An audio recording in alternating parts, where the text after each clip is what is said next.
Welcome back to my channel, and today's we are going to study about lactophenol cotton blue. Lactophenol cotton used for staining solution of fungus. Microbiology lab में most commonly used होने वाला ये staining technique है after gram staining. ये होता है basically fungus के लिए, जैसे कि ग्राम स्टेनिंग होता है बैक्टीरिया के लिए, तो लैक्टोफिनॉल कॉटन ब्लू वैसे ही होती है फंगस के लिए। Okay, so let's start it. इसका कॉम्पोजिशन में phenol crystal, cotton blue, lactic acid, glycerol और डिस्टिल वाटर होता है।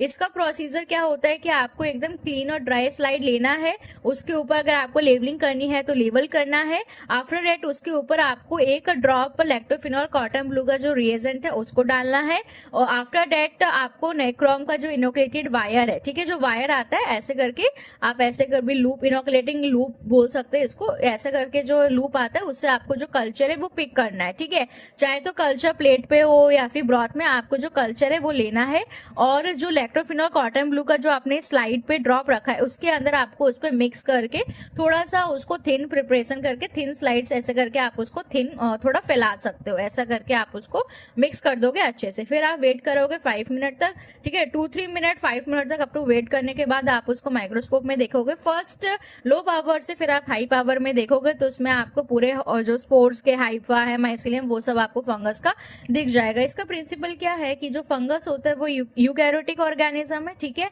और फंगस ना 2 टाइप्स के होते हैं, मतलब 2 टाइप्स में बांटे गए, एक होता है मोल्ड और एक होता है ईस्ट। ओके, जो सेल वॉल होती है इसकी वो काइटिन से बनी होती है, ठीक है। फंगल सेल वॉल उसमें बहुत macroscopic as well as microscopic दोनों ही स्ट्रक्चर होते हैं। अब इसकी जो लैक्टोफिनॉल कॉटन ब्लू है उसमें 3 कंपोनेंट्स प्रेजेंट होते हैं जो बेसिकली जो इसी के लिए ही वर्क करते हैं। वो होता है लैक्टिक एसिड।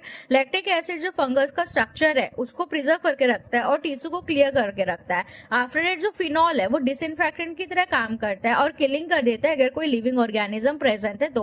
और जो कॉटन ब्लू है वो ब्लू कलर देता है, ठीक है, impart blue colour to the fungal spores, और जो हाइफी है उसको ब्लू कलर देता है। इसके रिजल्ट में हमें कैसे दिखाई देगा कि फंगल का जो स्पोर्स है और हाइफी है वो डार्क ब्लू आपको पेल टू डार्क ब्लू कलर आपको दिखाई देता है। सो बहुत ही ईजी होता है।